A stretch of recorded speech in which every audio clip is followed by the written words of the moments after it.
В нашем геноме заложена информация о развитии раковой болезни. Это доказано у каждого человека. И практически каждый человек, в принципе, когда-то заболеет раком. Когда-то. Без исключения каждый человек. Приблизительно 70% вот люди, которые лечатся, они живут достаточно долго. И многие из них заканчивают свой жизненный путь не от рака. Я знаю людей, которые живут и 30 лет, и 40. Наибольшее количество случаев рака – это в городе Минске. И что удивительно, в самой чистой нашей области, Витебской. Парадоксально, и мы не можем понять, там, когда-то думали, что там вот Новополоц, там химия такая, в Орше ничего нету там, или там вот, допустим, откуда я сам родом, там Городокский район Витебской области, там наиболее чистые районы, там ничего нету.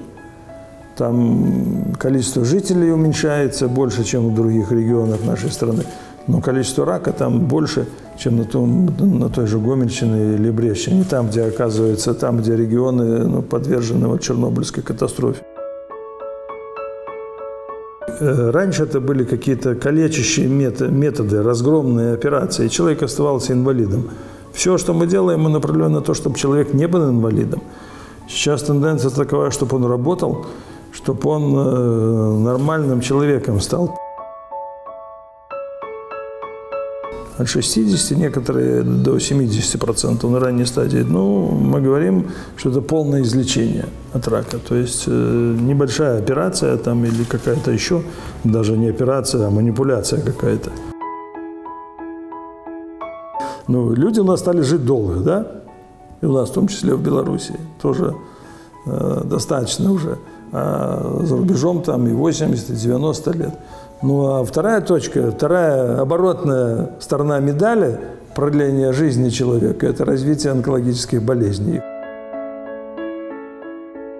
И первое место у мужчин – это рак предстательной железы занимает. Это колоссальный рост, а число больных 50 тысяч будет расти. Никуда не денешься, мы это прогнозируем. А у женщин на первом месте как был, так и остается рак молочной железы.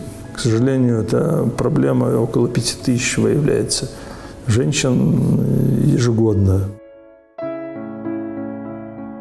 Уже начиная с 50 лет, к примеру, что надо делать? Мужчина должен сдавать кровь на ПСА, раз в 5-10 лет сделать колоноскопию, чтобы рак кишечника, компьютерную томографию легких сделать должен раз в 3 года, мужчина в обязательном порядке, посмотреть желудок раз хотя бы в 2-3 года, женщина обязательно маммографию, проходить раз в год, шейку матки, мазки шейки матки, то же самое. Тоже сделать колоноскопию, то же самое, компьютерную томографию легких.